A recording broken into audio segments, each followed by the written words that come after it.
Hi, my name is MrDamico. I'm a kindergarten teacher at Meadowview Elementary School. For Literacy Week, I'm reading I Need a Monster, written by Amanda Knoll, and it's illustrated by Howard McWilliam. Tonight, when I looked under the bed for my monster, I found this note instead. Gone fishing. Back in a week. Gabe. What was I going to do? I needed a monster under my bed. How was I supposed to sleep if my monster was gone? I tried to sleep, but it wasn't the same without Gabe. I missed his ragged breathing, his nose whistling, the scrabbing of his uncut claws. How would I ever get to sleep without Gabe's familiar scary noises or his spooky green ooze? It was no use. Gabe would be gone for a week, and I just had to have a monster. I climbed quietly out of bed so my parents wouldn't hear me. Grown-ups have some strange ideas about monsters under their beds. I knocked the floorboards and scrambled back under my covers. I waited nervously. Would a new monster appear? What would he be like? Would his snorting be as cheerful as Gabe's? When I heard some creaking under my bed, I knew it was the substitute monster that had arrived. "Good evening," said a low, breathy voice. "My name is Herbert, and I will be your monster for the evening." Herbert? What kind of name is that for a monster? You don't sound scary at all. Have you ever scared a kid before? Well, no, but I've read all the best books on the topic. Do you have long teeth and scratchy claws? I asked. No, but I have an overbite, and I'm a mouth breather. Listen.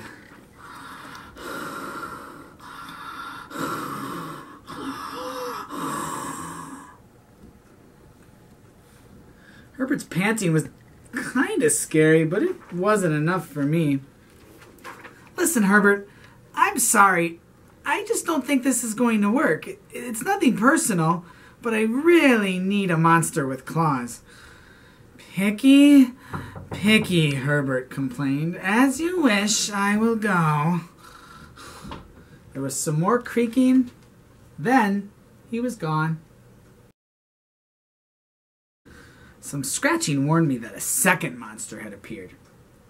"Good evening," said a high, silky voice. "My name is Ralph. I understand you need a monster with claws. If you would please lean over, I'll hold out an arm for inspection." I crouched on the edge of the bed, hoping to see a horrible, shaggy arm with sharp, ragged nails.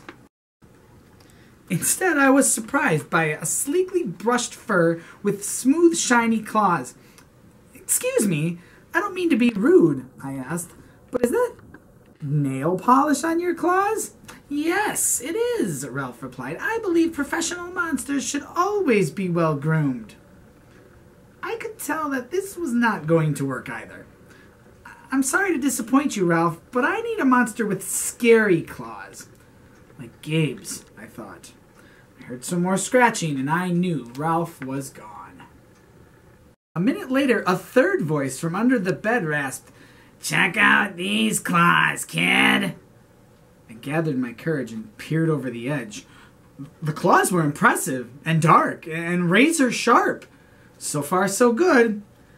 I was a little nervous. "Could you stick out your tail?" I said quietly. "Sure, but don't get scared." I peeked through my fingers at the slimy tail slithering over the foot of my bed. That's when I noticed the bow. "Are you a girl monster?" "Of course I am," she snapped. "I'm Cynthia. Do you have a problem with that?" Yeah, I do," I admitted. "I definitely need a boy monster. Boy monsters are for boys, and girl monsters are for girls. Everybody knows that." "Well, aren't you a picky one?" She sniffed, and then she was gone. Was I being too picky? No.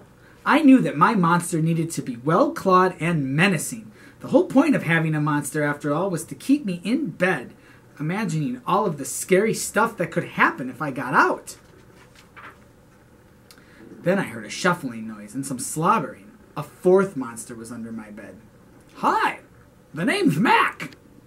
One look at his claw proved that Mac was a big, scruffy boy monster. I shivered. Maybe this one would work out. "Those are excellent claws, but do you have a long tail?" I leaned over to see. "No, my tail's stumpy," Mac slurped, "but I do have an unusually long tongue." "Why would I be afraid of a long tongue?" I asked. "Oh, I don't know," he said, trying to sound terrifying. "You never know, I might lick you." I fell back on my bed, laughing. "Well, if you're not going to even lie to work with me," Mac whined. I held in my giggles. "I really don't think you should send me away," he warned. "Kids who reject 5 monsters in one night." "I did not reject 5 monsters tonight," I interrupted. "My regular monster went fishing." "Fishing, eh? Maybe he just left because you're so picky."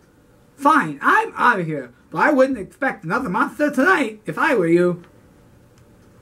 How was I ever going to get to sleep without my monster? I was surprised to hear more creaking under the bed. Loud creaking. With scratching.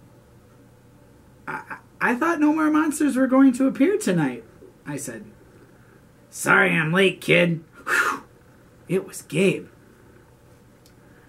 "I thought I would enjoy fishing, but I didn't," he explained. "Those fish scare too easily. No challenge at all. You, however, are challenging, my friend. You're almost too old to be afraid of monsters. You keep me on my toes." Ah, toes. A delicious snack. The bed quivered as Gabe's stomach rumbled with hunger. "Now, if you don't mind, I'd like to start the evening with an ominous puddle of drool." I peeked over the edge of my bed. Green ooze spread soundlessly from underneath. Then the bed trembled as Gabe unfurled his spiked tail. He was daring me to guess where he might pop up. I shivered. "So you had some substitute monsters tonight," Gabe said, sharpening his claws on my bedpost. "Were you scared?" Then Gabe started tapping. I could tell he wanted to know if I still needed him. "No other monster can scare me like you," I giggled, diving under my covers and pulling them up tight. Through the blanket, I heard Gabe's soft, comforting snorts. "Ha! I knew it! We're made for each other," he growled. Then my blanket started to slip off the bed. I knew Gabe was ready to eat. "Now, if you could please stick out your foot," he said. "I'd like to nibble your pinky." I yanked the blanket back up and scrunched my feet in so Gabe couldn't get them. "No toes tonight, but you can have this," I offered, pushing a pillow off the bed. I didn't even hear it hit the floor. Gabe was back. The ooze was perfect. Everything was back to normal. I shivered again. I'd be asleep in no time.